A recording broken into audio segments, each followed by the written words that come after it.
Good afternoon and welcome to the October edition of the Morganton Planning and Zoning Commission meeting.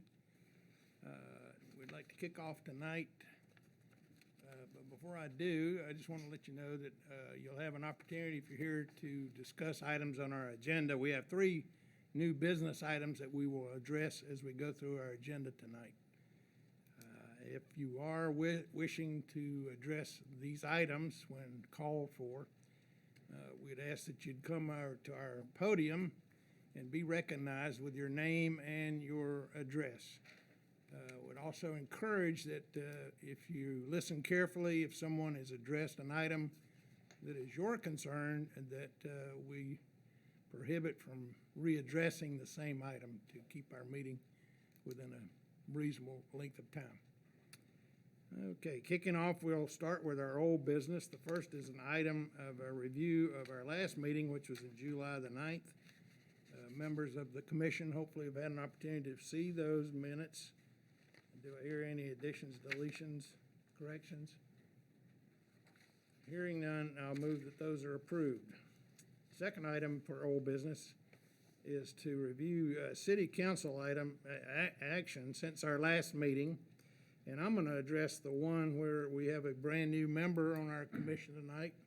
We're welcome Kevin Key. We're happy to have you here with us and hope that you will enjoy your tenure with the commission. Thank you. Philip, as far as city council actions, would you take us through anything since our last July meeting? Sure. As you would recall, at the July meeting, we heard a rezoning request for property at 107 Old Jamestown Road. That did go before City Council at their August meeting and was approved. So that property is now zoned HID. Great. Any questions for Philip concerning that item? If not, the next item for our agenda is appearances. Here we have the opportunity for anyone in our audience that would like to address the commission and bring forth any item not on our agenda tonight that deals with planning or zoning issues in the city of Morganton. Okay. Hearing none, we'll move into new business. Under our first item, it's an application submitted by William Andrews, and that is to consider an amendment to our zoning ordinance, section 3.2, overlay districts, 4.2 density and dimensional standards, and 4.8 building design standards. These changes are for the proposed addition of a new overlay zone, which is classified as restricted residential overlay, which we'll refer to as RRO. And this would be made to the city of Morganton's zoning ordinance. The staff will take us through their analysis of that request. Yep. Thank you, Mr. Dickens. Like the chairman said, this is an application by William Andrews to adopt or amend the text of the zoning ordinance to add a new overlay zone to the city of Morganton zoning ordinance. First off, overlay zones are different than the base zones. Overlay zones sit over top of them. They're usually for adding additional conditions or exclusions from the permitted use table. So it doesn't take away the base zone of the district. It just puts an overlay zone over top of that base district. The intent of this particular overlay is a housing opportunity for infill development within a half mile of civic, institutional, office, professional services, and retail uses. So it's a way to restrict a base zone that could otherwise have commercial zoning within it, and it restricts it just to residential zoning. Part of that would be for gaining the density of the base zone. In the city of Morganton, we have 3 main zones and a couple of other smaller zones, but we have LID, MID, and HID zoning. They all have different uses within the zone, but they also have different densities within the base zone. LID is the lowest intensity, MID is the medium, and high intensity allows the most density within it. One issue with MID and HID in more residential areas is with a rezoning, other commercial uses or uses that you wouldn't necessarily see in a neighborhood setting are allowed in that zone. So this is a way to put an overlay over top of that to restrict those commercial uses out of the zone. Part of amending any district is adding or excluding uses from the base zoning district. So on the screen we have it's pretty small, but it's a large table. But with any overlay zone, we have overlay exceptions, which is a way of taking out particular land uses from that zone. So this RRO, restricted residential overlay, is added to those overlay exceptions in several areas, and mainly in the commercial areas of town, or the commercial uses within town. But it does not restrict most of the residential uses. So there's several residential uses that would be allowed within that restricted residential overlay. It does exclude most, if not all, of the commercial uses. If anyone has particular questions on any of the uses, we can look at each one particularly, but I won't go through all 60 of the uses. Just keep in mind, this residential overlay excludes commercial uses. It allows densities of several different types, meaning multifamily, single-family townhomes, all those uses within that base zone.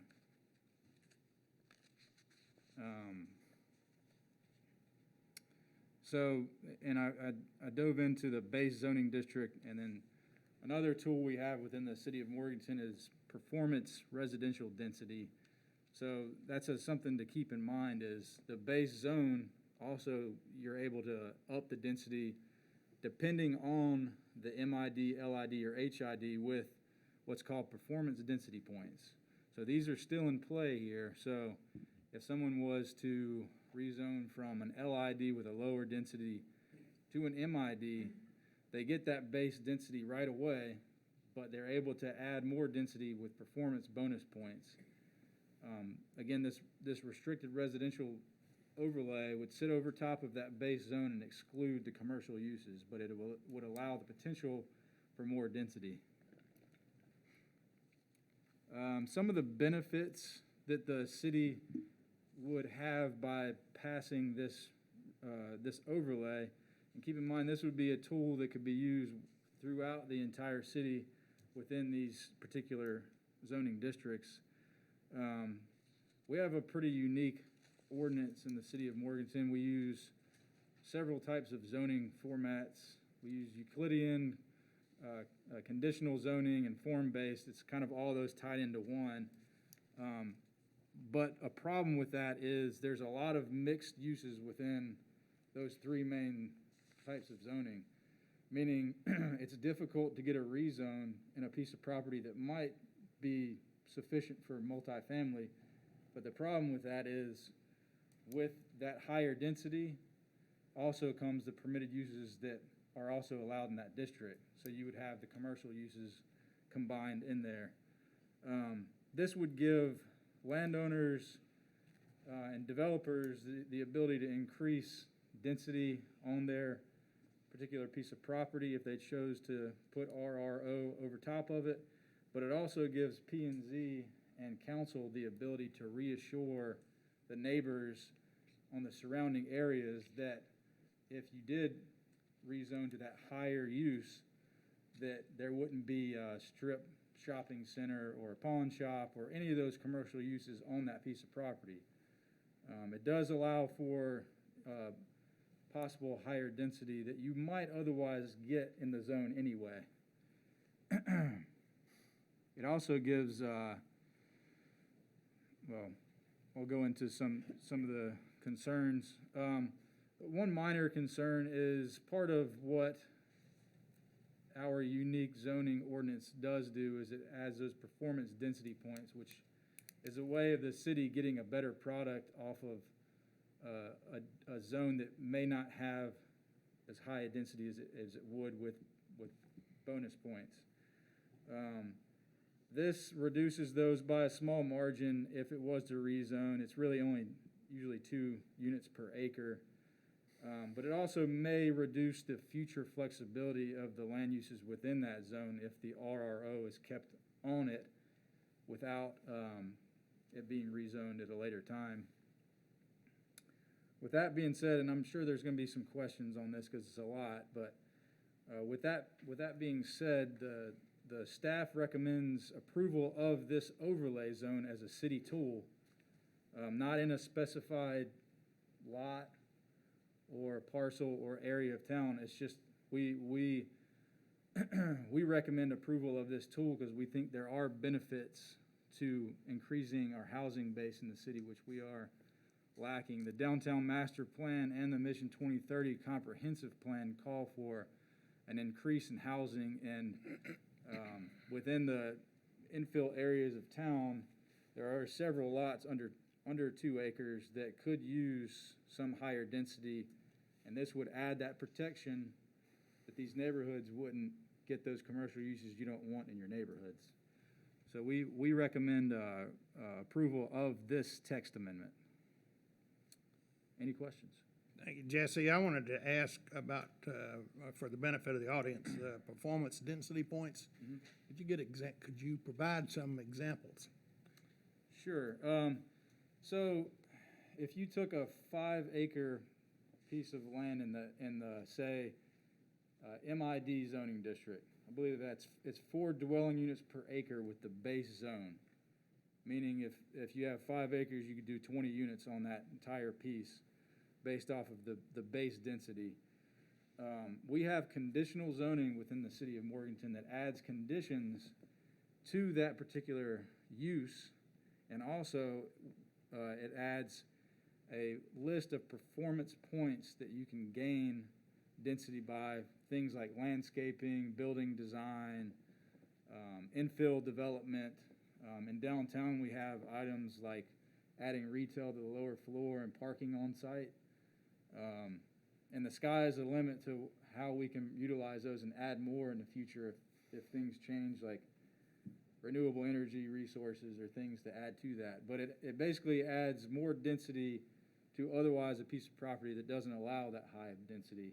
But they have to go through steps within our office to make sure that community or neighborhood or development meets stricter standards than would otherwise in that district. Okay. Anyone else have other questions for Jesse? I have another question for you. Okay. Overlays. Can you have one overlay and then another one on top of an overlay? No, this overlay would, well, it would exclude neighborhood conservation overlay. So we have several overlays in the city. Neighborhood conservation overlay is one that if you combine that with this wouldn't work, because neighborhood conservation overlay, which I believe most of the area on West Union and a lot of the established neighborhoods have a neighborhood conservation overlay, those restrict uses to single family uses. So you wouldn't then be able to do that with the RRO over top of it. Now, if there was a piece of property that overlapped with, say, corridor overlay or river district overlay, it wouldn't matter anyway, because those conditions are only applied to commercial uses. They don't apply to residential uses anyway, so they're kind of moot point at that point. So while it wouldn't be illegal to have 2 over top of each other, there would be no benefit. The only one that you really could not do over top of one is the neighborhood conservation overlay. But we might have some additional overlays in the future that might be established that potentially could go on top of it. There's not anything illegal about having 2 overlays on top of each other. No. It's a matter of which one is more restrictive. Right, and also the nature of our overlays in the Correct. city currently, there's no reason to have that over top of really any other one, excluding your environmental ones like floodplain and watershed ordinances. The watershed ordinance is the entire city anyway, but the main ones we've adopted in 2015, you wouldn't use those with this overlay. Okay. This is one similar to neighborhood conservation overlay, but you're reserving it for higher density residential. Okay, understand. Any other questions on the commission? Okay, hearing none, I'm going to open this up to the public for public comment. Is there anyone in the audience that would like to step up and address this either for or against this proposed amendment to the city ordinance?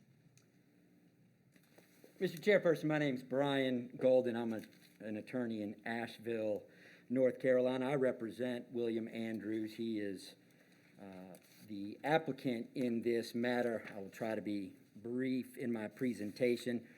I'll be speaking at the next one, too. Want to thank everyone for having us here today, being live and in person. I enjoy being out again instead of behind a screen.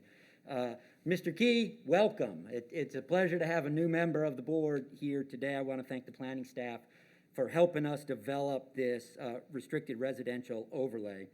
I want to start by saying, as this planning board probably knows, recently there's been new development regulations that came out of the legislature. They've combined city and county development regulations into a new 160D. Some things changed and some things didn't. One of the things that didn't change is when there are potential changes to development regulations. One of the tasks this board has to look at is, does it comply with or is it consistent with the comprehensive plan?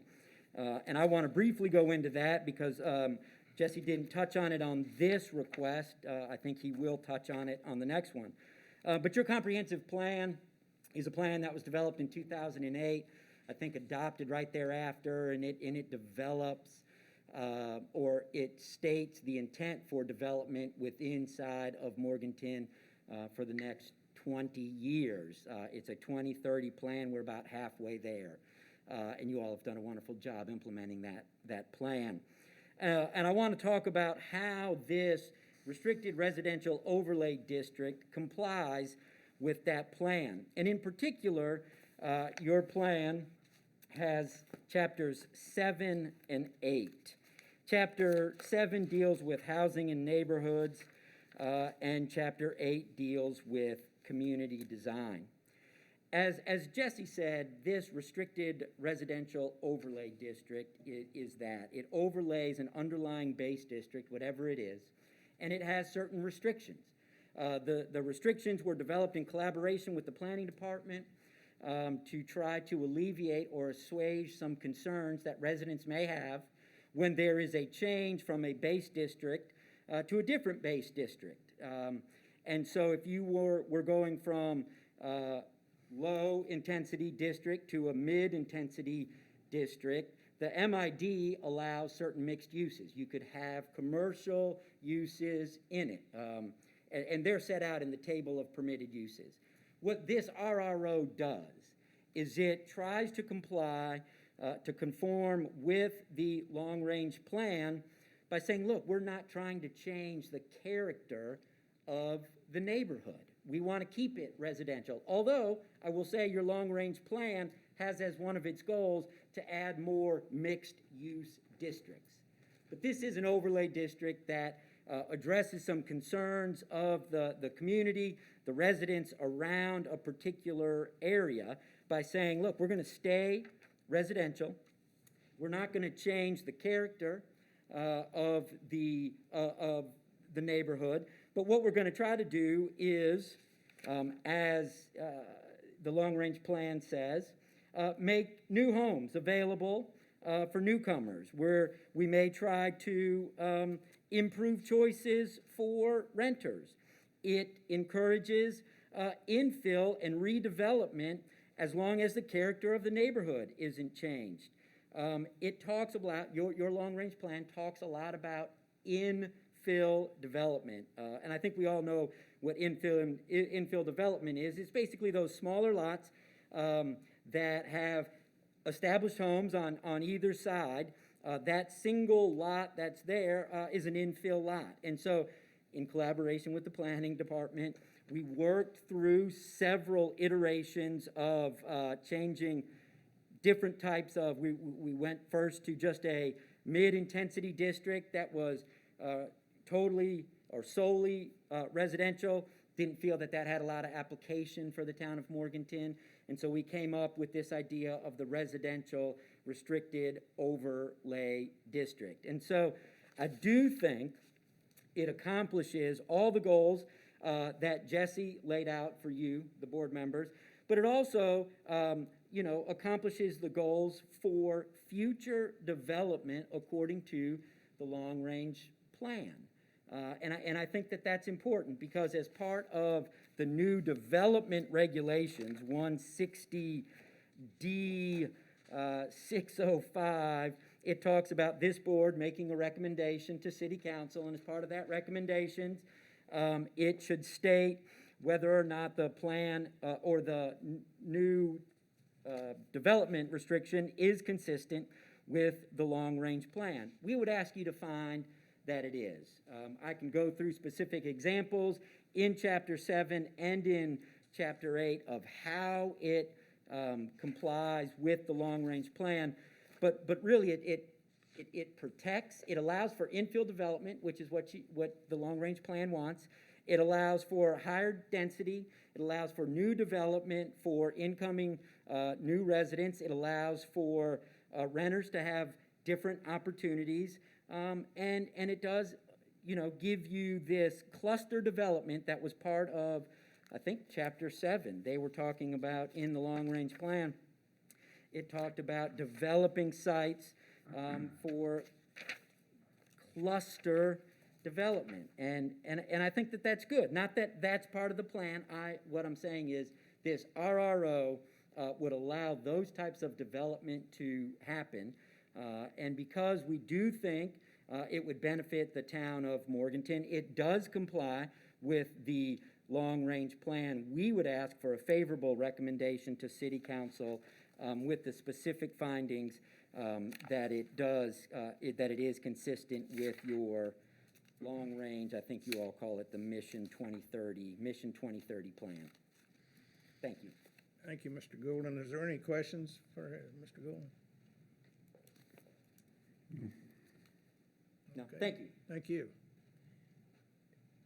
Is there anyone else in the audience who would like to speak either for or against this proposed amendment to the city ordinance? Okay, seeing none, jump to the podium. We're going to close it. Come back to the commission. Any further discussion or questions on the? I have a question. In reference to, I'm all for the infill development and Lyman Court and so forth, but as addressed the character of the neighborhood, West Union Street is probably one of our oldest, most established neighborhoods with primarily very nice single-family homes, and I would hate to see that changed. I have some real reservations and question about performance points. If the zoning is restricted on that particular lot to single family only, would performance points allow that to be changed? I'm going to address that to Jesse. if Yep, you will. so keep in mind, this particular amendment has nothing to do with a particular parcel right now. This is just to add that tool for the city overall. As far as performance points goes on any particular lot in town, this doesn't change those rules at all. It would allow, in a scenario, a lower intensity lot if you wanted to gain a few points by possibly not going through performance points. It's not much. It's 2 units per, or actually, it depends on the upgrade in the zone, but it's only LID to HID where you're going to miss out on those performance point standards that we have. Otherwise, this would go in, this and performance points would go together as one, just like any other development in town. But I want everybody to keep in mind that this particular item is just solely for adding RRO to the zoning ordinance as a text amendment. It doesn't have to do with any particular piece of property. We'll get into that at the next item, but this is just to add that tool to our toolbox, to our zoning ordinance. You're welcome. That answers my question. Correct me if I'm wrong, but in, what is it, this year, the use of conditional use zoning, Yep. it goes away, is that correct? So as Brian talked to before, the state was very kind to us this year and passed codification of what gives me and Philip a lot of work to do. It's a new codification of zoning law in North Carolina. There's 253 pages that I've had the pleasure of reading through that talks about case law and a lot of fun stuff. But either way, one item within that does affect us, not as much as most places. The state of North Carolina now, and we'll have this conversation in another meeting too, because there's a couple items we need to change. But the state of North Carolina does no longer allow conditional use permits and conditional use districts. There are several lots in town, we'll talk about one in a few minutes, that have conditional use districts with conditional use permits on them. Those will then be moved to either conditional zoning or special use permits, depending on how each one was approved. But one goal that we have as a planning department is changing all those CU districts in the future to our current zoning and getting rid of some of this old zoning that we have. And one of the biggest problems with conditional use districts and conditional use permits now is if there was a plan done in 1980, whatever year it might have been, the developer or the landowner is held to those strict standards of that district and that permit and can no longer change without a rezone. So it's important to keep in mind that in order for some of these parcels to have any use, they have to be rezoned, unless the particular permit that is within that district was actually went through the steps in gaining the permit.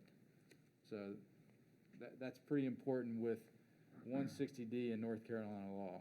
Well, I would just say that this restrictive residential overlay, in my opinion, if conditional uses are eliminated, this actually gives us a tool which in essence is an effective way to create a condition for a proper Right, land. because conditional use zoning is allowed still. It's very confusing. Conditional use permits and conditional use districts are not, because they pit one property against another where council may approve this one, the same conditions apply to this one, and they say, no, we don't want that one. So it takes away the political part of it, and it puts it all in the ordinance. Yeah.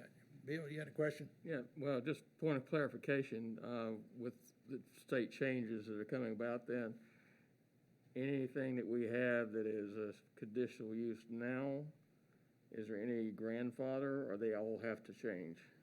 So that they don't have to, if there's a permit embedded in the conditional use district, they don't have to change. Those parcels that may have built to those standards are then grandfathered in.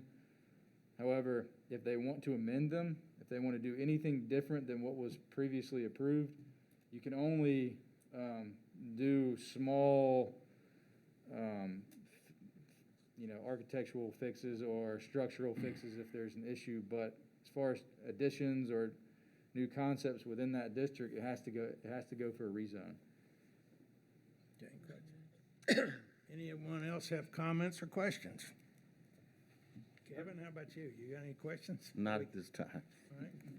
I just got a follow-up comment. I'm not sure that our audience, either by TV or otherwise, sees some of these provisions, but in the section new provisions 4.2.7, There are a couple of things there, and maybe Jesse would address just for the Greek of the text here. I think Sure. I know what it says, but Yeah, and it it's, talks about setbacks, and then it also talks about, which is important to me, section B there on infill lots, maximum wall height adjacent to the side property lines of 35 feet, which to me means that basically we're restricted to, is that 2 floors and a roof, or is that 3 floors and some sort of roof? well, yeah, that's an excellent question, and some of the background on that is, if we did pass this RRO overlay, there are some conditions that so our zoning ordinance combines conditions with certain uses in certain zones. These would be conditions within the RR zone that were actually pulled over from the neighborhood conservation overlay and tweaked a little bit, but it was important to bring those over so we don't exclude those extra, for more or less protections to bordering properties. The first one, A, says for infill lots in the restricted residential overlay where lots located on either side of a center lot are improved with buildings and structures are no more than 200 feet apart, the required setback of the center lot shall be the average setback of the 2 closest lots in either direction on the block. So again, that's similar to the neighborhood conservation overlay. It just talks about orientation on the lot. And then B, for infill lots in the restricted residential overlay, the maximum wall height adjacent to the side property line is 35 feet or the average height of the 2 abutting neighboring wall planes. This gets into technical jargon, but whichever is greater. The wall height may be increased by 1 foot for each foot of horizontal distance the wall is moved from the side setback line. So that talks about if, let's say they did gain performance points and the height was able to be raised, with every foot in height, you have to move the setback farther back. So it gives you more setback with a taller building. Thank you for the clarification there. To me, that just, bolsters the overriding part here that we're trying to keep true to a residential type of setting. Correct. Which may be multifamily perhaps, but it's limited in a way. You're not going to be putting up a 5-story condo or something like that, so. Yeah, and there's still the base height restriction within the zones anyway. So unless you are going for performance points and you're meeting other design standards anyway, you're not gonna go over usually 35 feet, generally speaking, for residential units. Thank you. That take care of your question? All right, any other questions on the commission? Okay, hearing none, what are the wishes?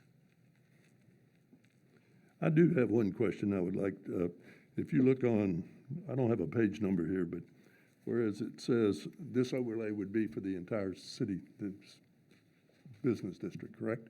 Yes, yeah, this isn't for a particular parcel, it's for it would be a tool for the entire city within the zones that it is allowed in. Obviously, you're not gonna use it in the industrial zone or the, in some of the institutional zones, but it is a tool that any landowner or P&Z and council can use to, if there's a particular infill lot in town and we're nervous that it may get built as a commercial use, and we really feel that would be a great spot to have some townhomes or duplexes or whatever it may be, apartments. That's a tool we can use in long-range planning to say, hey, let's put these parcels aside for just residential higher density uses. If you look down on this page, it mentions theater, open air, which is what they're building. Oh, you're talking downtown. about the permitted use table? Yeah, it's just not permitted in NCO or RRO. Right, so there's a lot of uses in this table that wouldn't allow uses that would be, term should I use here, that wouldn't fit in a neighborhood setting. So if you went through this table that you have in front of you, any use that has the RRO and that overlay exception line wouldn't be allowed in that district. They're building an open air theater in downtown. aren't they? What's your question? We're building an open-air theater downtown right now. Yeah, but you wouldn't put this RRO over downtown. This isn't something that we're gonna put over the entire town. It's a tool that you can use on a specific parcel. So we're not saying this is gonna be used right now. You'd have to rezone to use this on a particular parcel.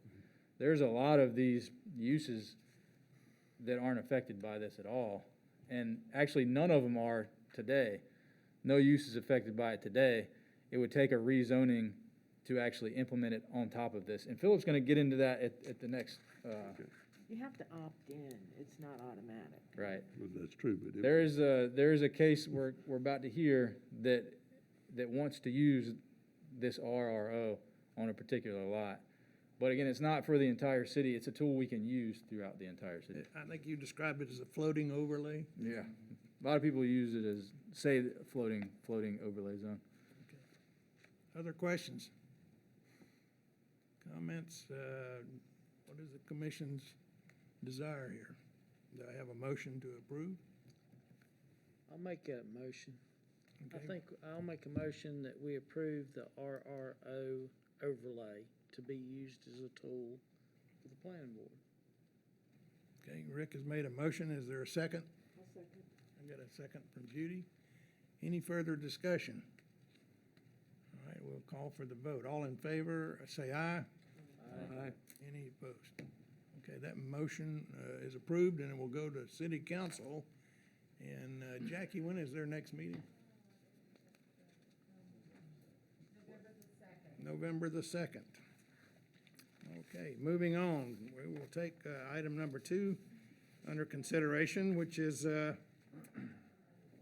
concerning a proposed rezoning of a .95 acre tract, a .44 acre tract, a .33 acre tract, and a .29 acre tract, all located at 313 West Union Street, 101 Lyman Court, 103 Lyman Court, and 104 Lyman Court. And the request is to go from residential high conditional use, which it currently is zoned under, to a medium intensity district and with a restricted residential overlay.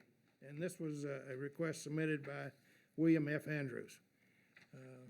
Again, Philip, you're gonna take that for staff analysis? Yes, sir. Mr. Chairman and members of the commission, and I won't restate all of the acreages and the addresses, but suffice it to say that the petition is to rezone those 4 properties to the MID with the restricted residential overlay.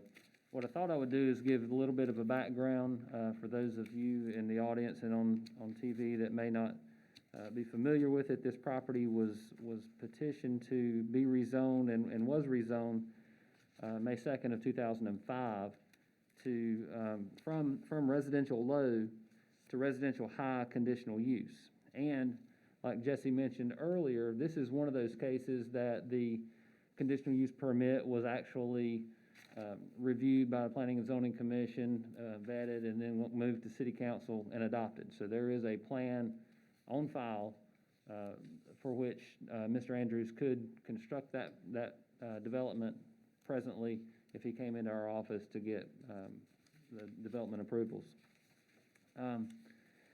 So that conditional use was issued for a total of 14 dwelling units. It was comprised of 12 single-family detached units and 2 attached units. And that is, I may skip back and forth on some of these slides, but this is essentially the schematic that shows what that plan was to entail.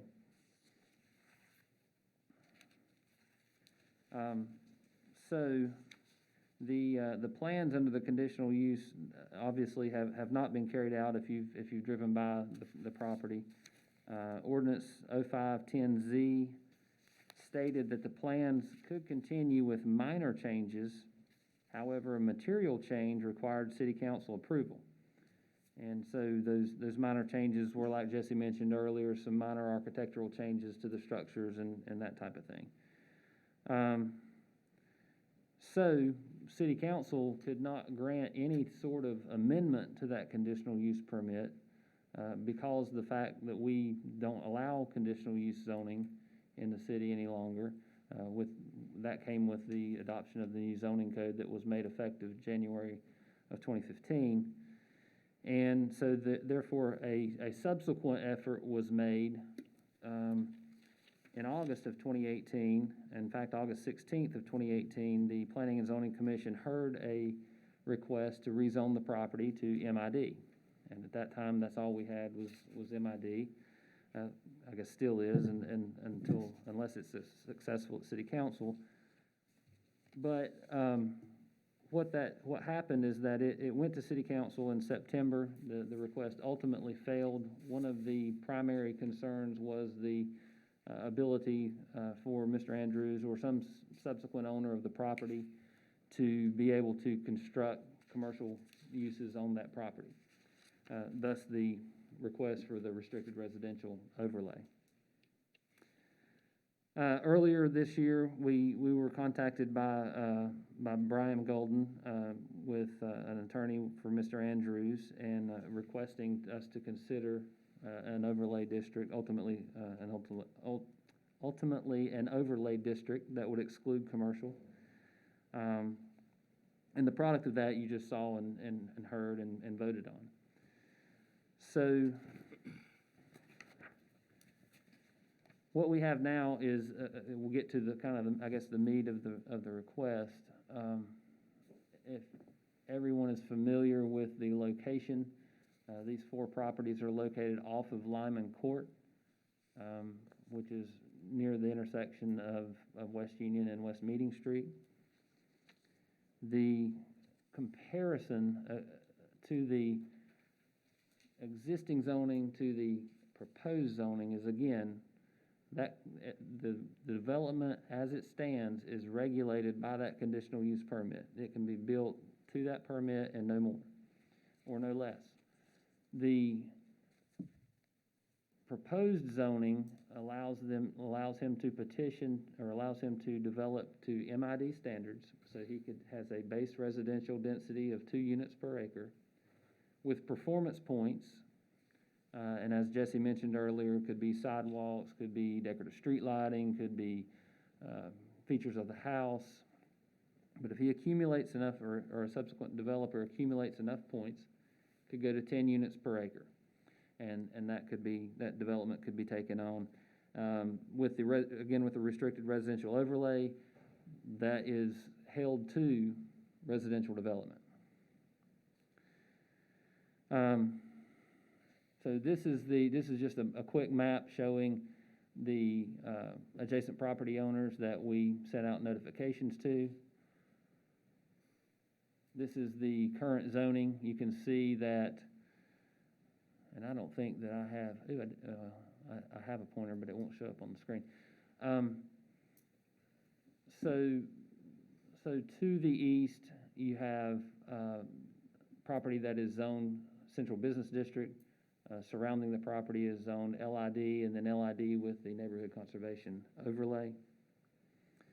The access to the property, again, the property at 313 West Union Street could be accessed by West Union Street or by Lyman Court. The remaining properties would be developed, or accessed rather, by Lyman Court. So this is a map indicating the utilities. There is a 6-inch cast iron pipe water line that currently connects West Union Street towards West Concord Street, so we feel like water is available.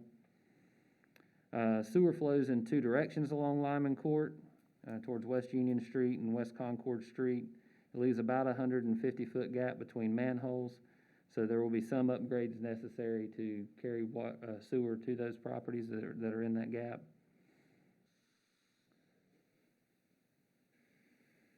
I'm going to skip ahead. This is the future land use map. As you can see, the future land use map of the Mission 2030 plan calls for this property to be low-intensity development. And what we looked at, and I'll get into that in just in a moment, but it does call for that to be a low-intensity residential development. We do not feel like this will be or constitute spot zoning because these properties are adjacent to other residential and properties. The impact to the surrounding properties, the primary impact to the surrounding property or surrounding land would be the increase in traffic, particularly for those residences located on Lyman Court. Other impacts are possible depending on the density of the development that would be taken on. So to answer a question, and I'll get into some other questions in just a moment. Well, here they are. These are questions that were brought about by phone calls that I've received over the past couple weeks since we've got this application and the signs have gone up. And number one is how many units can be developed on each side of Lyman Court? Really, that's going to be dependent on the number of performance points that would be obtained. But were he to get the total density of 10 units per acre, you've got approximately 1.24 acres on the east. Let's see, that's the west side of the property, and 0.77 acres on the east side of the property. If you subtract out what we feel like would be necessary for the right-of-way, it's going to be somewhere around 16 units. So you'd net out maybe 2 more units. But again, that's just running numbers. That's no engineering, that's no design or anything like that. That's just to give you kind of an example. Jesse answered the question about what residential uses are allowed. That would be all of the residential uses are allowed in the restricted residential overlay. And if you recall from a couple years ago from the request, there was a setback that coincided with, for structures on a property that coincided with properties that were zoned with the neighborhood conservation overlay. That is a 50-foot setback to any structure, but that is for commercial structures. So with the restricted residential overlay, that actually would not apply in this case. It would just meet whatever setbacks. I think side setbacks are 10 feet, rear setbacks are 25 feet, and front are maybe 30 in the MID district, and those are the setbacks that would have to be met. How would increased traffic be addressed? And this is a map that we produced some years ago in an effort to show how bike lanes could be incorporated into West Union Street.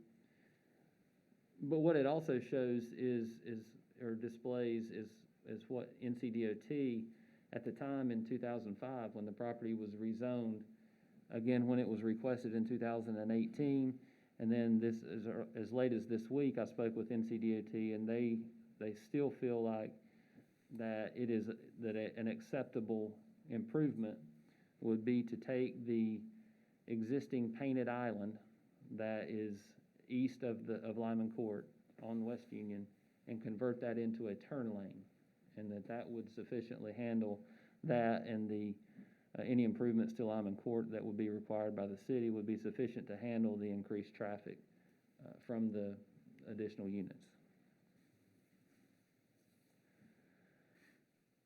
How would a developer move from the base residential density to the performance density numbers? And we've gone over that a couple of times. Again, that is by the inclusion of items that we have in our performance points menu, so to speak, and they're to include anything from infill development to decorative street lighting to residential yards, any number of things that could be included. And has the applicant submitted a proposed development plan? Not since the last rezoning request. We have not received any proposed development plans. And I also included in here, which I think is good, because I included in here a section of our city code that says, it's section 2.2.8, step 2, subsection D, that says, specific development proposals may not be considered by staff, the Planning and Zoning Commission, or the City Council. These entities may only consider the impacts of the proposed zoning district. So, I think that answers those questions, which brings us to the staff report. And what I would say as far as the staff report, I'll just read it into the record. This rezoning request is averse to the goals as stated in the Mission 2030 plan, as it proposes a higher residential density than the recommended 2 single-family dwelling units per acre. However, a need for high density residential development,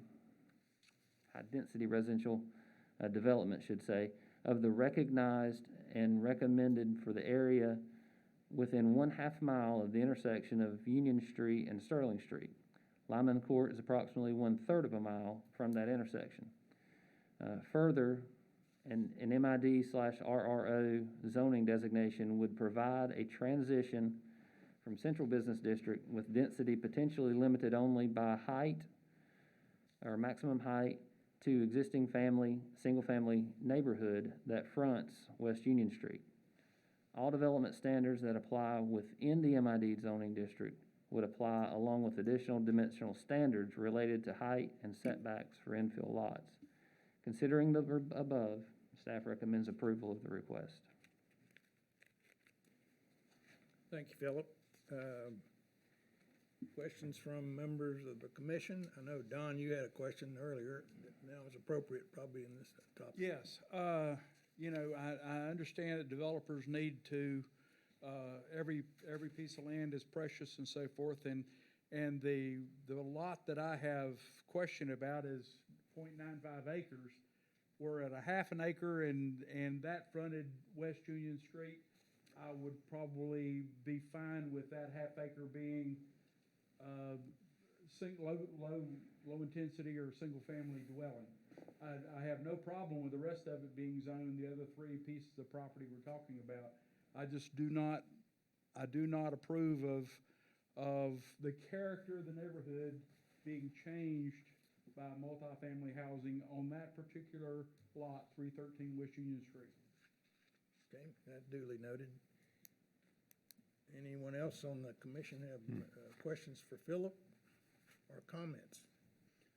I did have one more question. Is there any proposal for access to Concord Street for traffic? The possible 32 cars entering and leaving every day from 16 units would be a great addition to the traffic flow there. It's already pretty cumbersome. I'm glad you brought that up. That has not been proposed, although that was recommended by NCDOT. Topography may be an issue there. I don't know. Topography would definitely be an issue. I would agree Judy, with you had a that. question? Yeah, I too am wondering about traffic flow issues, especially given the Union Street split there. That's just the topography and the flow issues at that particular point. I'm not concerned personally about the density. You're right next to the central business district. There is going to be an increase in density sooner or later in that location. And that's just Morganton growing up. It's a beautiful neighborhood, but that's a vacant lot, and this town needs to increase housing. And I'm not as concerned about an increase in density done well, but I am very concerned about the traffic issue at that particular location. Okay. Before you do that, having stated the issue on the traffic, I do want to enter this letter, Jackie, into the record. It's from Kay Dignan, and I think her essence of the content of her letter, instead of reading the letter, deals with her traffic issues. So please enter that into our public record. Bill, did you have a comment? Yeah, I was just going to say the history of this discussions and whatnot over a period of years now have been I think mostly directed toward, as Don mentioned, the maintaining the character and presence of the neighborhood there with the front lot access, right there on West Union. And secondarily to, the traffic, issues through that. We're complicated somewhat by, I guess what, as a city, we can do in the traffic area, because that is a state highway, correct? Yes, sir. I live on it, farther out, for that part. But, so we're kind of at their hands with some recommendations that we hope to be able to do, I would suppose. But I'd like to go back to that visual, that graph that you had as what they're recommending as far as an island there. Oops, wrong way, sorry. Yeah, right there. And now, this is not a DOT, and this is not a DOT drawing, nor is it what would necessarily be. It's just a drawing that we had done some years ago that illustrates what a turn lane may look like. Yeah, but they're talking about the island down to the east, I guess it is? Yes. Okay. And they would make a more roundabout turn back there, opposed to a turnover? No, really, all I wanted you to see is from the concrete island west to Lyman Court. That's all that would be Oh, okay, changed. okay, the turn lane there. Yeah, Yeah. it just creates a turn lane. Yes, I'm sorry. That's all that does. There's just wasn't a way to clip it other than than that. You know, one thing you might want to consider there is if they do open that up down to Concord, that could also increase traffic there, which would be a cut through for a lot of folks instead of getting at the stoplights and so forth. So that might be something to consider and talk to the Department of Highway about it. And from NCDOT's perspective, the requirement would be that painted island become a turn lane. Mhm. The recommendation is to punch through to Concord. That's not a requirement that they have. That is just a I'm recommendation. just saying, people coming from west to east, though, to avoid the lights Sure. starting in downtown. I'm often along that corridor there, both in vehicles as well as walking.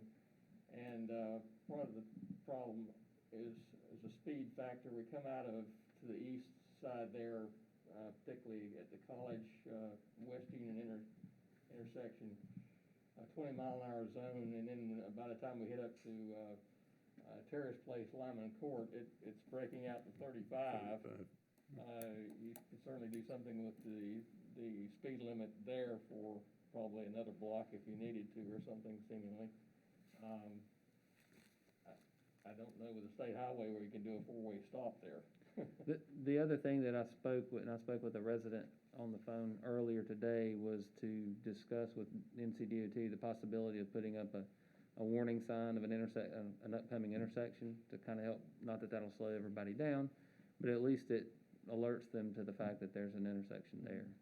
The other thing too, and, this is not so premature, I guess, but, the city has a major project on the College Street corridor, that will be underway before too long. It's been already funded, I believe, or partially funded at least. It's funded and been delayed until 2024, Okay. I believe.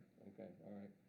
So, I don't know whether that gives us some time to be creative out of the box a little bit with how to take that redo and perhaps tie it into decreasing the speeds through here or not, or whether we could do that just separate as an item without that. But there's gonna be other things happening there, I guess is what I'm trying to say, so. Duly noted. Philip, do you have the traffic capacity for West Union? I noticed the study in 2017, 9,200 crossing that intersection. But I'd also point out that you've got North and South Anderson Streets that have no traffic light. Right. And I'm not sure what the study on that intersection has been, but that would be a great intersection for comparative study. And this, yeah, I mean, this only shows the average annual daily traffic. And so what we would do if we, and we could request that they do this, that they do a study to determine if a traffic light is necessary. Okay, And we've done that before, and they come back to us with their recommendations and whatnot. okay. If you also look, if you were coming up Temple Terrace to turn left to go on to West Union, that would be, now you got 2 lanes to worry about to turn left to go to town, instead of just one. They come around that curve pretty fast once they clear the light where you're looking at there. I'm in that area quite a bit. Yeah, and they're going about, get to 35 a little early there around the curve. It's tough turning left, going towards downtown from there. For anyone to improve these properties back there, Lyman Court has to be brought up to standard. That's Is correct. that correct? Which would mean, I think it's, as I remember, it's 14 foot now. It would have to go to, what, 20 or 22 foot? Something like that. It's, 18. there is, I think it's 22, I believe, is the minimum that we have. Not that there couldn't be other considerations depending on, the conditions that are there, but I Whether believe. that helps or not with if the traffic situation or makes it worse. I think that if you look at our standard specifications, the minimum road width is 2 11-foot lanes, which is a 22-foot road. Would just have to look into that more specifically when and if a development proposal is brought before us. We mentioned about the possibility of connecting down to Concord in the back, just with the topography being a situation there, but it seems like that would increase what I would call cut-through traffic more than it would help it. It could. That's kind of what I thought. There would be some infrastructure there, sidewalks and so forth, that would go on both sides of Lyman Court. Is that correct? There are, sidewalks are required through the subdivision ordinance. And so that most likely, yes, and then they would also get performance points for inclusion of sidewalks. Okay. Okay. Anyone else, questions, comments? Did you have another comment or question? All right, hearing none, we'll open this up for public comment. What I would like to do is take those that are in favor of this rezoning request, and if you'll give us your name and address, please. Thank you, Mr. Chairman. My name is William Andrews, and I guess I'm the instigator of all this. And hopefully, when it's all done, you're going to be very happy with the project. I've already won several awards in the state of Florida for my projects. And I look at Lyman Court as a fantastic opportunity to do a high-class transitional neighborhood. It's unfortunate that you can't consider plans that are drawn, but I will speak to Mr. Smith's comment regarding the west side of Lyman Court. The prior plan showed a duplex condo, which was popular back at that particular point in time. But talking to the neighbors and what have you, you're right. It's got to be a single-family residences all on the west side, and that's what I intend to do. And so I think, you're right, and I think I'm right. We're going to have single-family housing on that side of the street. So anyway, the other thing is that you've increased your standards for lot widths. The old CU approval was for 40-foot widths, and your current code calls for 50, and I've increased the lots, or I'm proposing to increase the lots to your 50-foot standards. So that reduces the number of units. I think the planning director spoke to something of points of about 16 units or something. I was originally granted 14 units, and I'm staying with that number. So, but again, you can say that, but we can't do a CU again. So that's it. Thank you. Any questions for Mr. Andrews? Okay. Is there anyone else who wants to speak in favor of this? Thank you, Mr. Chairman. Again, as I said, I'm Brian Golden. I'm attorney. I represent William Andrews. I'm glad he got to come up and say something briefly to the board. He is correct, and I think as Mr. Luckadoo pointed out, this board can't consider what the development regulation is intended to be. It looks at the application in itself. And so what we're trying to do is comply with, as Jesse said, or Mr. James said, we're trying to comply with 160D. There's no longer a conditional use zoning district that Morganton has anymore. It's not going to be a district that has any real effect in the future under 160D. And so we are looking to convert that conditional use district that was approved back in '05 to bring it into compliance with the current standards, the current development standards and base zoning districts that apply or that have applied to Morganton since 2015, I think you said, Mr. Luckadoo, when this new MID, LID, and HID district were adopted. And so what we're doing, I'll go back to the beginning. What we're doing is we're looking at taking these parcels of land that, Chairman, you identified, that are zoned conditional use zoning districts, and we're looking to put them into a mid-intensity district with a RRO overlay. Now, we just approved the RRO overlay, so we won't go into that, but what the intent is it shows we want to do residential development. And as Chairperson Francis said, Morganton is growing up, and there is going to be an increase in development densities, and if it's done well, it's going to benefit everybody in Morganton. It's going to benefit the residents that have lived here their entire lives, their families that are 5 generations deep, and it's going to benefit those that are recent newcomers, like Mr. James, who's been here for several years. But this is going to be an attractive way to have the MID density and the RRR overlay. And really, if you think about it, the intent is let's bring people to the downtown business district, right? We want them there. And so if you have a little higher density, you have more people, brings more people into the downtown, and maybe keeps them there later.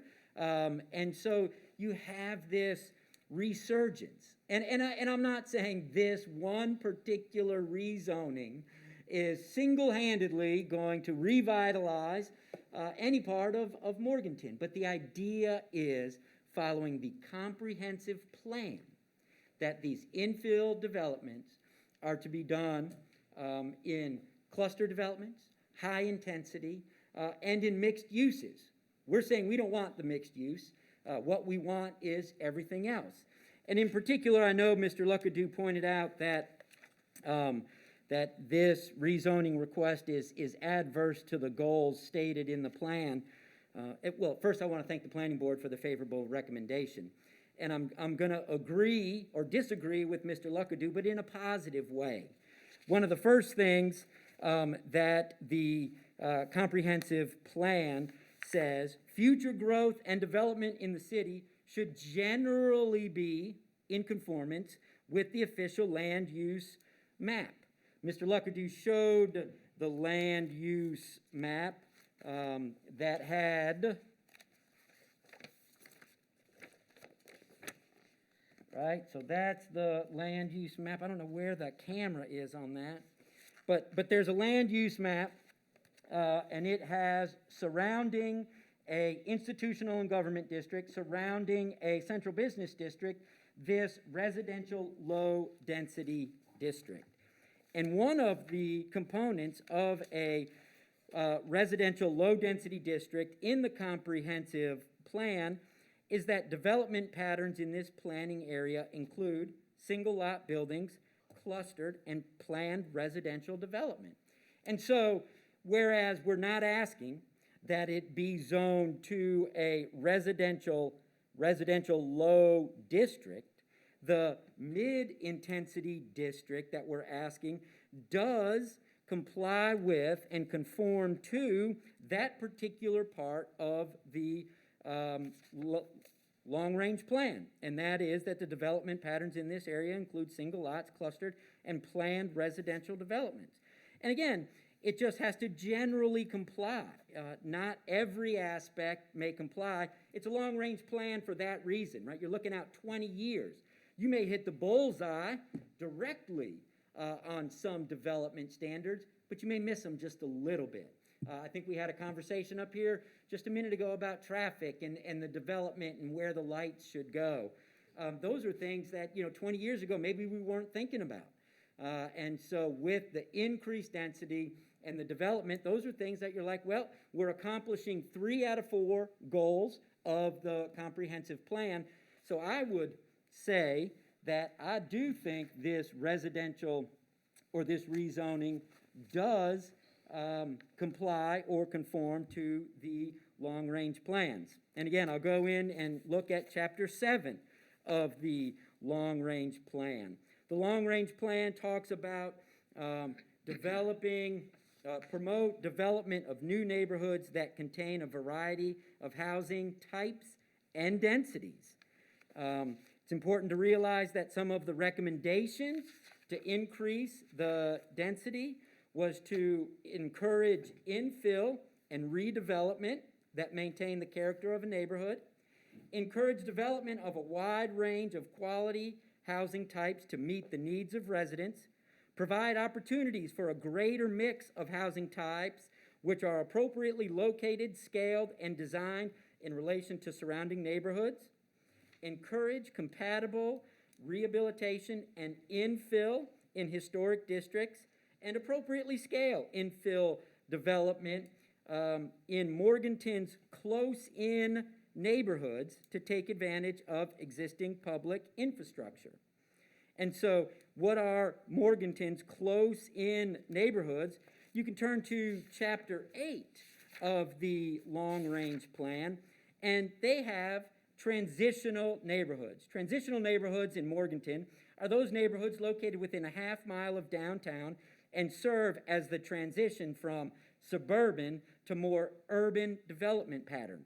Mr. Luckadoo pointed out in his staff report that this area is less than a half mile. In fact, it's 1/3 of a mile from the downtown district. And what they want, what the folks in 2007, when they were adopting this long-range plan, what they wanted was a diverse mix of housing types at densities ranging from 3 to 8 dwelling units per acre, depending on the availability of streets, utilities, public services, and facilities. And they wanted workforce housing, townhouse, and small lot residential development, saying it is encouraged. And so in a development like this, where we're going from this conditional use that is no longer in conformity with the zoning plan, the zoning ordinance of Morganton, we're trying to bring this property into compliance. We're saying, look, we want it, MID. And although it is small acreage and there may be some concerns about spot zoning, I want to make sure that this board understands that in North Carolina, the mere fact that something may be spot zoning, which this isn't, but the mere fact that something is spot zoning isn't illegal. There's an approach that you look at, the reasonableness of it. You look at the surrounding tracts, and I do believe Mr. Luckadoo was correct that said that this does not constitute spot zoning. And I will add, it doesn't constitute spot zoning because around this district, you have MID to the east and to the south. Directly to the east, you have the Central Business District, and then to the north and to the west, you've got LID districts. So it's not uniformly zoned all around it. I think this is an excellent opportunity to move Morganton into 2030. It is going to be appropriately done. It may increase the density, but it will be done well. Which brings me to the density bonus or the density development bonus points. Those are aspects of your zoning ordinance that already exist. And if it was a different residential district, anybody in the community could take advantage of those residential development bonus points. Will we be able to get all of them? We don't know. There's some onerous ones in there. Building a sidewalk is one that I think you get some bonus points for. Design standards, so that the neighborhood, it doesn't change the character of the neighborhood. But without going into any kind of specifics of the development plan, I think that staff hit the nail right on the head in approving this request. It does bring to the downtown transitional zones within a half mile, it brings great opportunity. And that's the way Morganton is growing. It's growing to bring and keep people closer to downtown. It allows businesses to thrive, keeps them there later at night. There's enhanced safety with more people mingling around. And I get excited. I mean, I'm just truly excited about this plan. I've enjoyed working with the staff. And I think we'll bring them a good plan, which is going to come next after we get hopefully a favorable recommendation from you all. But that's what I would ask. I would ask this board to consider that the long-range plan encouraged infill development. It encouraged a wide range of housing type. It encouraged infill in historic districts. It asked for better densities from 3 to 8 dwelling units an acre, and it encourages small lot developments. I feel confident that when you look at it and you get down to the base of this, the MID district and what we're asking for isn't adverse to the goals of the 2030 plan. I think it is right on point with the 2030 plan. I think we're heading in the right direction, and we would ask for a favorable recommendation to City Council in light or on this application. Thank you, sir. Is there any further questions? Thank you again. All right, thank you. Continuing, anyone in the audience wishes to come forward and address this rezoning request? If you'll state your name and your address, please. Good evening, everybody. I'm Dr. Kenneth Bonfield. I live at 315 West Union Street. I share a border with this property that's in question. Very interesting. I'm actually very happy that this RRO has passed. I think if it was present several years ago, we would already have a project that was moving forward, because I think one of the biggest setbacks to the movement of this project was the fact that with moderate intensity or moderate density was connected the potential for commercial development. And everybody was up in arms about that, and that's why something like this failed. I moved to this neighborhood 20 years ago. I've lived in this house since 2000. And I would love to see something developed on this property that, number one, stabilizes the neighborhood. Number two, brings in a lot more value directly adjacent to my house. If you're going to build 14 houses there, and it doesn't sound like Mr. Andrews is looking to increase past 14. He has said tonight that he's building 14. If you remember, his original plan was 14. If you're going to put 14 houses there, let's say at an average of $250,000, I can't imagine it's going to be less than that, you're talking about $3.5 million worth of housing going up on a street right now that is very, very much a dead-end street that's not doing anything to increase the tax value of tax income coming into the city. And I would very much like to see this piece of property developed because it will solidify what's going next door to me. And if anybody was ever going to buy my house, not that I'm in any rush to sell my house, they would say, well, this is a bit of a problem because we don't know what's going to be next door to you. Okay, and if you have $3.5 million of real estate next door to me, well, people will say, hey, that's what's there. That's what's there. And I am hopeful that this thing would be built to the highest of standards. But again, understanding in this room tonight that just because RRO has passed, and I think it's a great idea, I think it was missing several years ago, and I think it allows a lot more flexibility for Morganton to spot fill certain properties.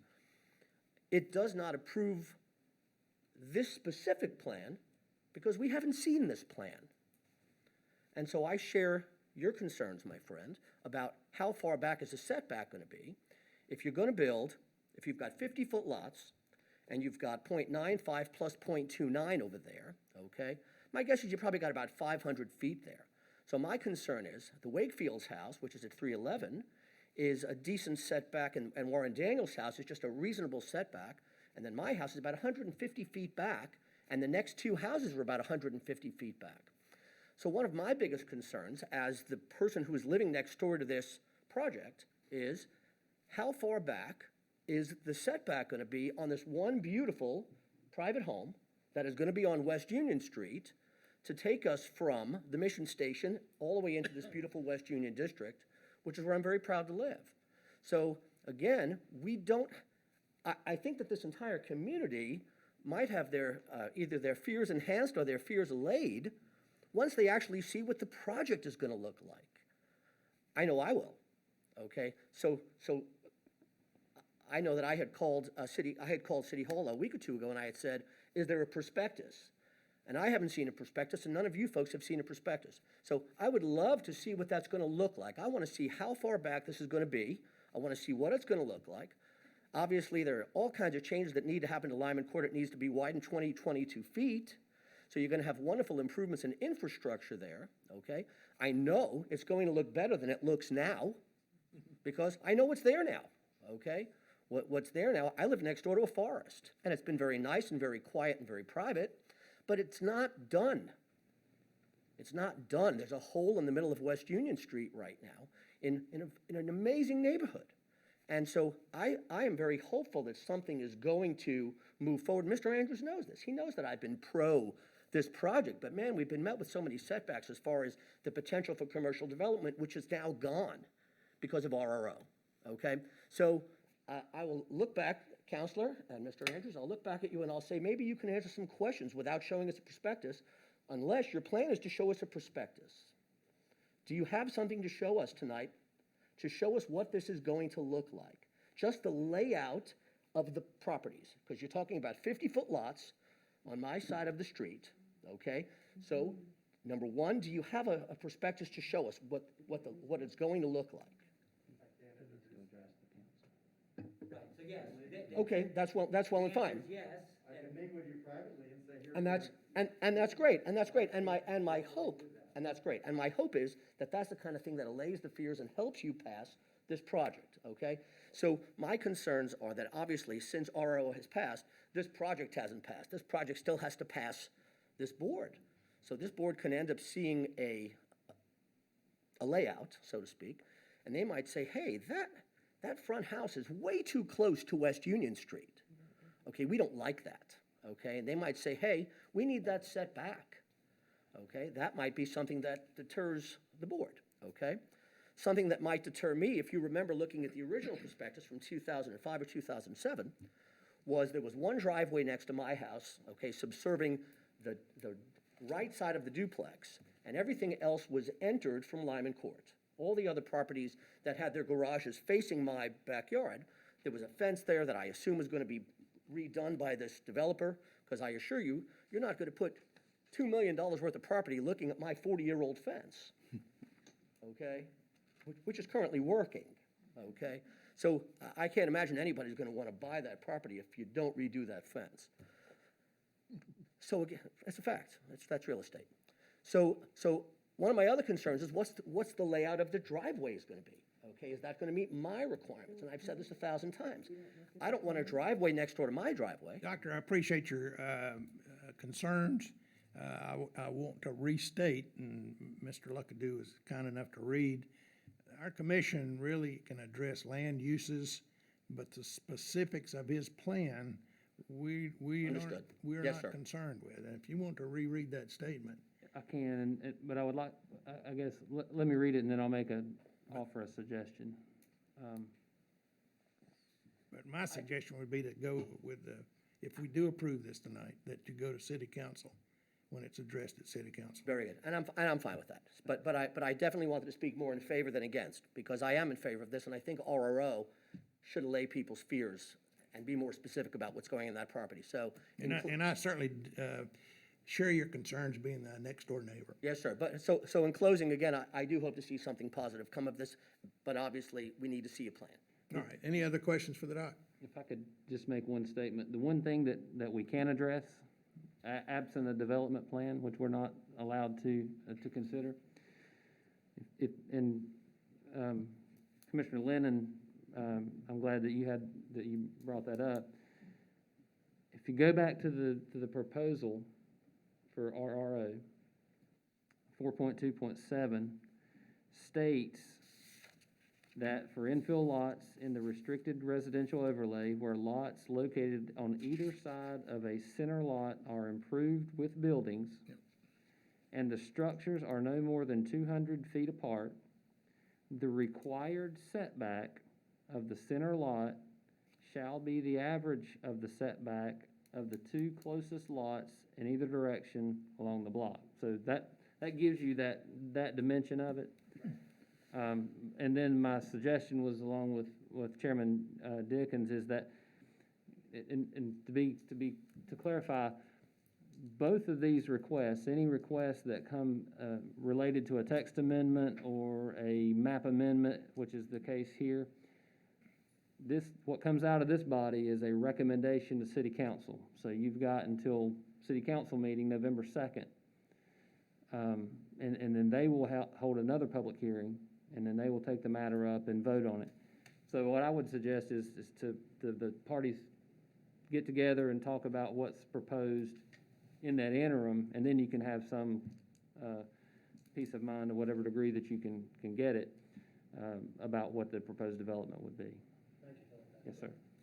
Is there anyone else in the audience that wishing to address this?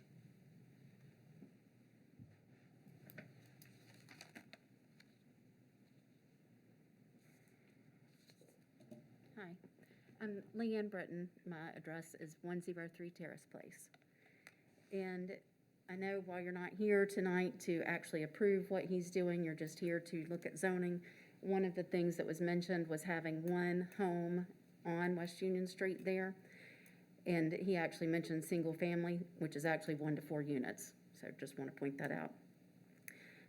I do have some concerns that this recommendation came tonight to the commission and that it is not in line with the Mission 2030 plan, and that at the same time that the recommendation for the RRO was proposed, that his proposal is being made as well. So I do have some concerns over that. I think that the RRO is good. I do think that that alleviates a lot of fears about the commercial side of it. And like Dr. Bonfield said, I think that there would be some benefit in knowing what was going to be there. Mrs. Francis had brought up earlier that, it's better to know, or at some point we're going to have something on those lots. And I totally agree that that is going to happen, and I know that that's going to happen. But I do have a lot of concerns about how this has come about today. And even Mr. Andrews himself said that he's going to continue to only have 14 units there. He's had 15 years to put those 14 units there. And so, again, it just makes me question what is really going on. Just as I did 2 years ago, my concerns with the commercial side of it. I know that with the RRO, that part has now been taken care of, but I don't understand why why nothing has been built there for 15 years when he's saying that he still wants to propose to do the same exact thing. So thank you all for your time. Thank you. Is there anyone else? Okay, seeing none, we'll close the public portion of this and bring it back to our commission for any further discussion, comments. Pete? Jesse, can you clarify, just to address what Philip was talking about? If we said it had to be the average of the two setbacks, if there's not 200 feet from the house that's on the east side of Lyman Court, if that's greater than 200 feet, but we're within 200 feet of Dr. Bonfield's lot, what becomes the setback regulation then? If there's more than 200 between the proposed building and the house that's on the east side of Lyman Court? If it's beyond the 200 feet, then it would just default back to the front setback requirement for MID, which I believe is 30 or 35 feet. 20 is the front setback, 10 side, 20 is the rear. There's also the additional setbacks for the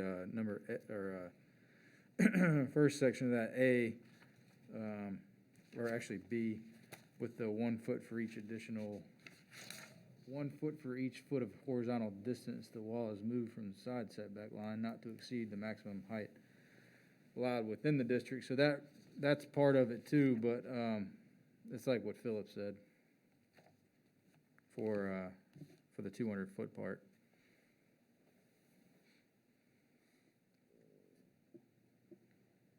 But again, that would all depend on the actual plan, which I have not seen yet, so I'm not privy to what the actual lot layout would be here.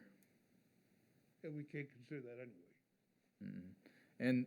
And moreover, on that subject, the reason that land use law doesn't allow that is if you all thought and considered a development in conjunction with this MID, you could be duped in the end if you were allowed to consider that, because the reason the land use law protects, the reason that part of land use law is in there is to protect the city from false claims of a development where it didn't actually happen.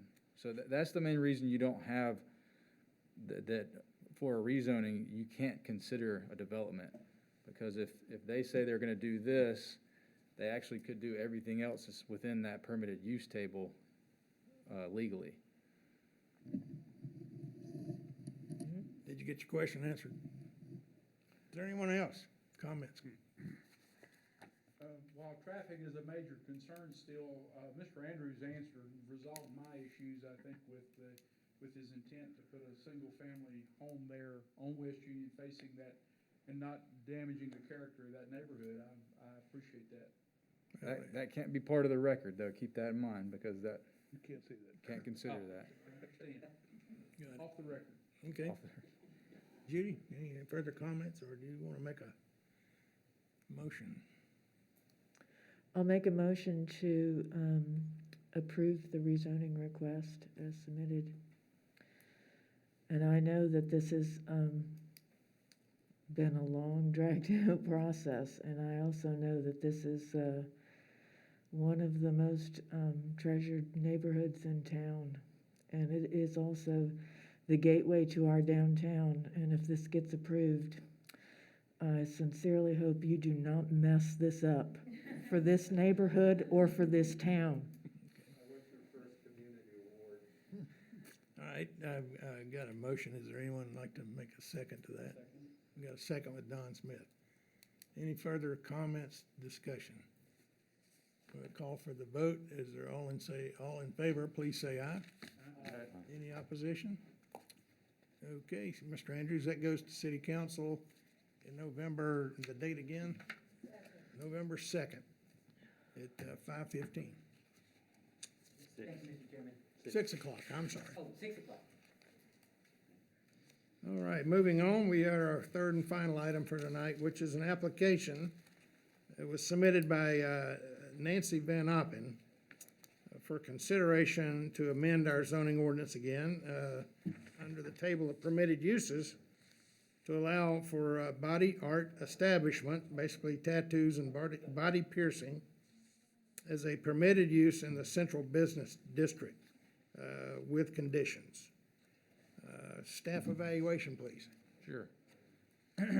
Thank you. I highly doubt this takes anywhere near as long as the other two items. This one's very, very simple. We've already talked about permitted land uses and districts and all the fun zoning talk, all the really fun, boring zoning talk. But, so, within the city of Morganton, we showed you the permitted land use table earlier. It breaks it down into districts. Currently, the CBD does not allow tattoo and body piercing as a permitted land use within the CBD. This text amendment by Nancy Van Oppen is simply to allow that as a permitted use, her application does add the added benefit of potential conditions for that permitted use. Again, as I spoke about earlier, we do have, the entire city is uses conditional use zoning, not conditional use permits or conditional use districts, conditional zoning. So we are allowed to have conditions within permitted land uses. The three that were proposed were the business only occupies either a back space and not on street level, so it would be upper or lower floor. Business has no marketing materials or signage on front of the building or storefront windows, which is the primary facade, beyond directional sign or incidental signage, which would be business name, logo, and where they're located in the building. And business services no more than one customer at a time, service meaning actually having a customer in a chair and performing the service. With much thought into this particular text amendment, staff, Philip and I both spoke several times, and we recommend that the Planning and Zoning Board approve this use in the CBD outright with no conditions, simply because some of the conditions within this text amendment are extremely hard to enforce. And actually one of them, the signage part, now we have our attorney here, but I'm pretty sure that is not illegal is not legal in land use law under the First Amendment. If you have a use in an area, you can't say that use can't have signage where another can. So I'd like to exclude that condition either way. But again, we recommend this is approved in the CBD outright. If we do decide to add conditions, I would say replace the signage condition with a condition as permitted as a secondary or accessory use to existing proposed principal use. That would be a more enforceable condition if we were to add conditions. But that's all we have here. It's a pretty straightforward, to the point text amendment to the permitted use table. Okay. Thank you, Jesse. Any questions of Jesse? The only comment I want to say is, does the current sign ordinance that we have not address much of that? It does. I mean, any use, and that's why I say I don't think that is allowed to restrict one use, whereas other uses are allowed to have signage. The sign ordinance would take care of any signage anyway, and it would be the same signage as any other use would have. Okay. Any other questions or comments? Pete, you're gonna run out and open one? I make a motion, we approve it without conditions. Well, let me get the, appreciate that. And I appreciate the patience of you that are out in our audience. Is there anyone in the audience wishing to make a comment or address this? Can't do that. You'll give us your name and address, please. Hi, I'm Nancy Van Oppen. I live at 103 Hemlock Drive in Morganton. Thank you all for your time today. I'm the creative director at Van Oppen Marketing. I'm also the founder of the Art Re-Art series. I believe tattooing is an art form just like any other, where I might use paints and canvas. My friend Cuddy back here uses skin and ink. As a Morganton native, artist, and downtown property owner, I feel it's important that all artists feel welcome when they come to downtown Morganton and not discriminated against for their choice of medium. To that end, I respectfully ask that you guys approve this amendment to the zoning ordinance. Thank you. Thank you. Any questions? Okay. Anyone else in the audience? Hey, I'm Abby Nelson. I live at 509 Alexander Avenue, and I am the City of Morganton's new Main Street manager. I'm here tonight speaking in favor of allowing body art establishments as a permitted use in the Central Business District, because over the past 5 years or so, I see that downtown Morganton has become a center of creative arts. And in downtown today, we have a litany of businesses whose focus is specifically in the arts. We have painters, potters, musicians, jewelers, beer makers, tailors and dressmakers, fiber artists, framers and chefs, which all contribute to the distinctive artistic character of Morganton. And I consider tattoo and body piercing to be in that same group of creative artists and should be allowed in the CBD. So in preparation for tonight's meeting, I reached out to fellow Main Street communities across the state for examples of downtowns that allow body art establishments in their CBD. And I heard back from Newton, Shelby, Whiteville, Burlington, North Wilkesboro, and Rutherfordton. And some of them have always allowed tattoo and body piercing in downtown, and others have more recently allowed the use. In one of the email exchanges, their town manager said that several shops in their downtown had recently opened and they had not had a single complaint, that they operate very professionally and draw traffic to downtown and other shops. They felt that it's helped their downtown and has been a good move for them, even mentioned the quote-unquote stereotypes are outdated and the business benefits are real. Another noted that one of their businesses included an art gallery in their store and is planning a second business in the building. Another mentioned that their city council voted to allow these businesses because they wanted to be like larger cities like Wilmington and Raleigh. And even in Lenoir, our neighbor, their downtown has embraced tattoo artists, and they even have a festival surrounding the art of tattooing, which has recently won a North Carolina Main Street Promotion Award. So I would like to see downtown Morganton cultivate this notion of a center for creative arts and include body art establishment within that framework. Thank you. Question for you. Yes. Do you see any need for conditions? I really don't. I think that a lot of the potential concerns would be handled by our current zoning enforcements, as in terms of signage and things like that. Also, I think that any problems that may arise would be handled by the property owners. So I don't really see a need for conditions. Okay, any other questions of her? Thank you, ma'am.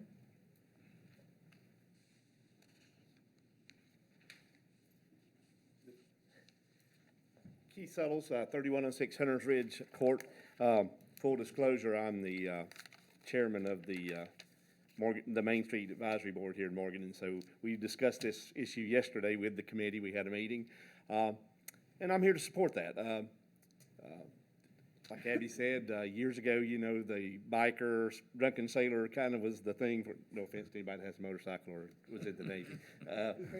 That was the image of the tattoo parlor or tattoo shop, and both my sons have artwork. It's not, I don't call it it's artwork. These people, they're licensed by the state. Their establishments are licensed by the state, and I think the stigma of what these places used to be is not what it used to be. It's not that anymore. Probably if I surveyed the folks in this room, there's probably not a lot of tattoos with us older folks, but the younger folks, it's a norm. I'd be surprised if you find those folks that do not have tattoos. In most of these places, and they do draw, and the question came up yesterday about the economic impact of what it might do for Morganton.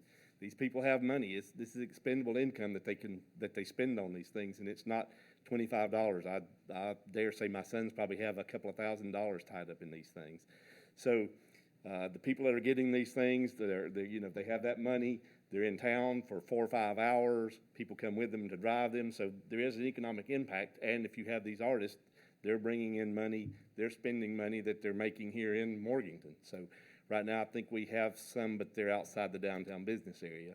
I think they're restricted to maybe out on 64 somewhere out there. But I just to not belay the thing or beat this thing to death, I think it would be a good thing for downtown Morganton. We're looking to draw younger folks in the town. I know the young lady that my youngest son uses, I think she's booked up for like a year in advance. She does appointments, and she stays pretty covered up. So I hope that you guys will approve this, and we can move it on to City Council. Thank you for your time. Thank you, sir.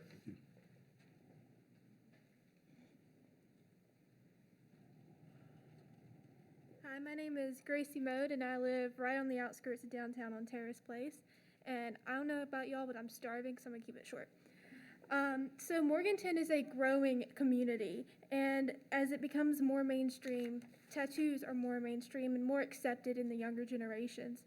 They go to sought-after artists that are often hours away, and our town could be that sought-after artist that is hours away, where people come to spend the night and spend money in our hotels and our restaurants, and then go into our stores and go into our breweries. It's bringing in outside commerce. The tattoos are no longer low-class things. It's a work of art, and how are we supposed to support art if we don't support tattoos? And it's, as a future businesswoman, and I'm learning to look at the pros and cons of everything, I see way more pros than cons, and that pro is a lot of money in Morganton that people could have taken to New York City or Asheville, but instead they're coming here and they're spending tons of money here, tons of time here, and coming back afterwards because they enjoyed our downtown vibes, you know? So, thank you. Thank you. Is there anyone else who would like to ask?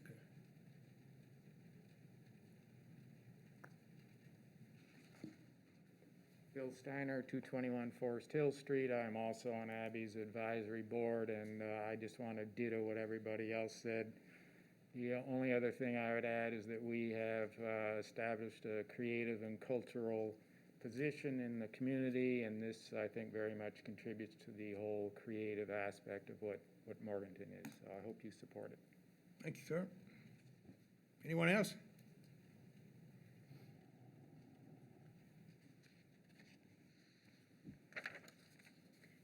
Hi, my name is Cuddy Page. I currently live in Boone, North Carolina, and I am hoping to move to Morganton. I don't really have anything to add that hasn't already been said, but I just wanted to say, as an artist hoping to move to Morganton, I really appreciate you all considering these amendments, and I really appreciate the support of the town. I want to move to Morganton because it is such an artistic city, and even the outpouring of support tonight really shows how great of a city it is. So, yeah, I just wanted to say thank you. I appreciate you considering the changes. Well, thank you for being here. Thank you. Anyone else? Okay, then I close the public portion of that and come back to Don Smith. Before I do that, I do have a letter that we received from Marcus McCarthy, basically in favor of the establishment of this within the permitted uses. I think this is in the central business district, right? So correct. That could be entered into the record. Now, Don. I would like to make a proposal that we accept this without conditions. All right, I have a motion that recommending approval of permitted use, this permitted use without any conditions. Do I have a second? I'll second it. Kevin stepped up and he seconded it. The new guy. New guy. Go for it, man. Do I have any further discussion? I think we have a new motto, dinner and tats. Call for the vote. All in favor? Aye. Any opposition? Hearing I'd just none. like to say I survived the Marine Corps without one single tattoo, but maybe I ought to look, I might look at that differently. We got one abstention with Pete Wallace. The motion carries. Again, it'll go to City Council for their November 2nd meeting, and hope you folks will be in attendance at that at 6 o'clock on November 2nd. Okay. Anything else to be brought before the commission? Comments, questions? Hearing none, I'll call the meeting adjourned. And thank you for your attendance.